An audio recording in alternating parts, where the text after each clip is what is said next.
In Princeton, New Jersey, 1916, young Indiana Jones has the normal concerns of any teenager: the prom, cars, and his future. But he's about to forget all of that when he gets involved with spies, submarines, and Mexican revolutionaries in Spring Break Adventure. Spring Break Adventure starts out as Indy is in high school. He's a normal, rebellious kid living in Princeton, New Jersey, and he goes off to visit his cousin, his aunt and uncle in New Mexico. And as a result of that, he and his cousin go down to Mexico for some fun and get mixed up with Pancho Villa. Indy gets involved, as young people do, in a revolution that's for the people, for the poor, a very honorable kind of thing. And as he goes through it, he begins to realize the political realities that are involved in a revolution. It has to do a lot with idealism of a young person confronting the realities of something as horrendous and important as a revolution. Stay tuned for an exclusive interview with George Lucas and Sean Patrick Flannery after our feature presentation. And now, enjoy the adventures of young Indiana Jones, Spring Break Adventure. It is said that war is hell, and as a corporal in the Belgian infantry, young Indiana Jones discovers that no phrase could be truer. Finding himself in northern France in 1916, amidst one of World War I's fiercest battles, Indy must fight for his life and survive the trenches of hell. It's designed to show the horrors of war. It's not quite as graphic as Saving Private Ryan, but it's in the same line as that kind of a movie, to say this is what war was really about. And these were young kids that were thrown into a completely inhumane situation and had to fend for themselves and deal with a very, very difficult kind of situation. Stay tuned for an exclusive interview with George Lucas and Sean Patrick Flannery after our feature presentation. And now, enjoy the adventures of young Indiana Jones, Trenches of Hell. The year is 1916, and World War I is raging. Young Indiana Jones finds himself headed for East Africa as a corporal in the Belgian army. An unforgettable adventure awaits him as he meets up with a group of very unlikely commandos. Their mission is to find and destroy a German train whose flatbed-mounted cannon is devastating the Allied troops. It won't be an easy assignment as they prepare to meet the Phantom Train of Doom. In Indiana Jones and the Phantom Train of Doom, we wanted to make a real old Indiana Jones adventure. So there was a very unique situation that happened in World War I where this group of very old hunters and trackers and people who lived in Africa formed a regiment. And what fun it would be to have all these old men on an adventure together with this young teenager. It has lots of high escapades, mystery, and lots of action. It definitely is one of my favorite episodes. Stay tuned for an exclusive interview with George Lucas and Sean Patrick Flannery after our feature presentation.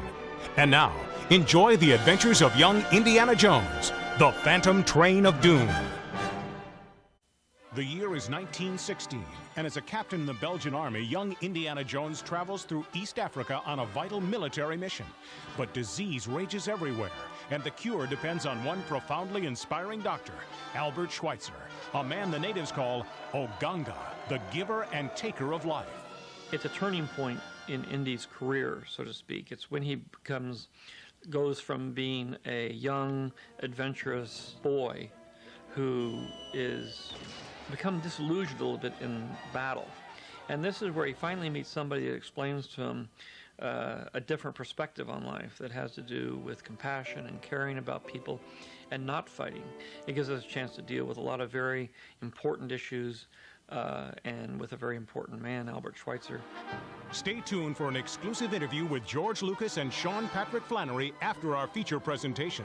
And now, enjoy the adventures of young Indiana Jones, Oganga, the giver and taker of life. As a captain in the Belgian army in 1917, young Indiana Jones joins the Intelligence Corps and is assigned to France's Lafayette Escadrille Flying Squadron. The perils of World War I have never been greater for Indy as he prepares for the attack of the Hawkmen. The Lafayette Escadrille during World War I was made up of young men, somewhat like Indiana Jones, who, before the United States entered the war, wanted to be a part of it. And they wanted to do something to stop the war, or to stop the advance of the German war machine across Europe. So I thought it would be very interesting to put Indiana Jones into this situation so we could see a little bit about another aspect of the war, which was the air war. Stay tuned for an exclusive interview with George Lucas and Sean Patrick Flannery after our feature presentation. And now, enjoy the adventures of young Indiana Jones, Attack of the Hawkmen. The year is 1917, and young Indiana Jones, working in the French embassy in Russia, is about to take on a perilous assignment. His mission is to escort two princes to Vienna for a secret meeting which could put an early end to World War I. But the intrigue ahead is just the beginning of his adventures in the Secret Service. Indiana Jones becomes a spy because he wants to try to stop the war. He decides that fighting is not going to solve anything, and he thinks that being part of the espionage unit, he can affect some sort of a change that will bring the war to an end. And one of the most important aspects of this is the political intrigue between Austria and Germany. But it also gives us a perfect excuse to have a very traditional Hitchcock-style, third-man, Orson Welles-ish look at spies in Eastern Europe during World War I. Stay tuned for an exclusive interview with George Lucas and Sean Patrick Flannery after our feature presentation. And now, enjoy the adventures of young Indiana Jones, Adventures in the Secret Service. As a captain in the Belgian Army in 1917, young Indiana Jones goes undercover in the Middle East. With the help of a beautiful exotic spy, Indy must defuse lethal enemy explosives and prepare for the arrival of the Australian Light Horsemen, whose survival hinges on the success of Indy's mission in Daredevils of the Desert. The Australian Light Horsemen during World War I, it inspired me to think of a film around this concept of the Australians and their part in World War I, and especially in the battle for Palestine. Because I'd established early on that Indiana Jones was a friend of Ned Lawrence, who was eventually called Lawrence of Arabia, and he was involved in this battle around Palestine. And so it's as it happened, a lot of my characters could come together in this one place and sort of show the involvement of the Australian Light Horsemen in this pivotal campaign in World War I in the Middle East. Stay tuned for an exclusive interview with George Lucas and Sean Patrick Flannery after our feature presentation.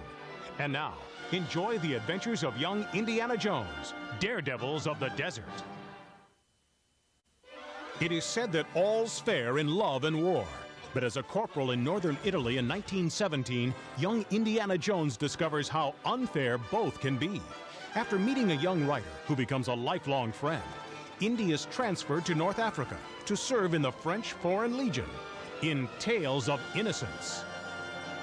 I try to get as broad a cross-section of individuals as I possibly can, and obviously each movie has its own theme. It seemed appropriate to do one on literature, and when you're fighting in World War I, the obvious writer to come across would be Ernest Hemingway, because he was about the same age as Indiana Jones. It was very easy to put them in the same spot. So the idea of two young men, both very romantically inclined, competing over the same girl was a natural kind of story, because it harkens back to Hemingway's literature, For Whom the Bell Tolls, and those kinds of books that he was writing in that early period. Stay tuned for an exclusive interview with George Lucas and Sean Patrick Flannery after our feature presentation. And now, enjoy the adventures of young Indiana Jones, Tales of Innocence. The year is 1918, and young Indiana Jones is working as a spy in Istanbul. His secret mission is to secure an early peace between France and the Turkish government. But betrayal, murder, and a journey to Transylvania get in the way as he discovers that terror has many faces in Masks of Evil. Masks of Evil, part of it deals in a very realistic Mideastern spy political intrigue that involves the political structures that were moving around right at the end of the war to try to seize the the countries or influence the countries that have been conquered. It moves from that into a more fanciful narration about evil and about how people, the nature of evil, and we get to go to Transylvania and deal with Dracula. Not as much Dracula as Vlad the Impaler, using the vampire as a metaphor for evil that can't be destroyed. Makes, I think, for a very different and exciting adventure. Stay tuned for an exclusive interview with George Lucas and Sean Patrick Flannery after our feature presentation. And now, enjoy the adventures of young Indiana Jones, Masks of Evil. The year is 1919, and World War I is only moments away from ending. Young Indiana Jones finds an ancient map on the field of battle, and that discovery will plunge him into an adventure of fortune hunting, treachery, and trouble as he searches for the treasure of the Peacock's eye. I've always wanted to do a film which was just a pure high adventure, looking for a treasure, and to sort of use that as the kind of shadow of what is going to happen to his life. Eventually he's going to be doing this kind of treasure hunting the rest of his life as he goes through. His interest is in archaeology, but he's a very practical person. So it was a fun time to have this adventure in South Sea Islands and pirates and all kinds of, hunting for this mystical jewel that's been missing, and have a real treasure hunt movie, and then still deal with some very interesting characters. Stay tuned for an exclusive interview with George Lucas and Sean Patrick Flannery after our feature presentation. And now, enjoy the adventures of young Indiana Jones, Treasure of the Peacock's Eye. The Roaring Twenties are just beginning as young Indiana Jones witnesses the birth of Chicago jazz. As a college student working as a waiter, Indy befriends the jazz greats of that era and discovers that there's more than music in the air as he solves the mystery of the blues. I wanted to do an episode on music, on jazz, and trying to explain jazz and the blues and where it came from. The perfect opportunity comes if you were a college student working in Chicago at that time. Where would you come in contact with music? Obviously it'd be in a speakeasy. This particular speakeasy gave us an avenue to see Louis Armstrong and many of the other singers and musicians that were working in Chicago at that time. It made for a very fun adventure, but still also a chance to learn a lot about jazz and some of the jazz greats of that period. Stay tuned for an exclusive interview with George Lucas and Sean Patrick Flannery after our feature presentation. And now, enjoy the adventures of young Indiana Jones, Mystery of the Blues. The year is 1920, and young Indiana Jones finds himself in New York City. But he's not there for long, when a chance to break into the movie business takes him from the bright lights of Broadway to the Klieg lights of Tinseltown and gives him a first-hand look at Hollywood Follies. He got involved with Broadway and the stage theater in New York. It was perfect to take him the next step and send him out to Hollywood.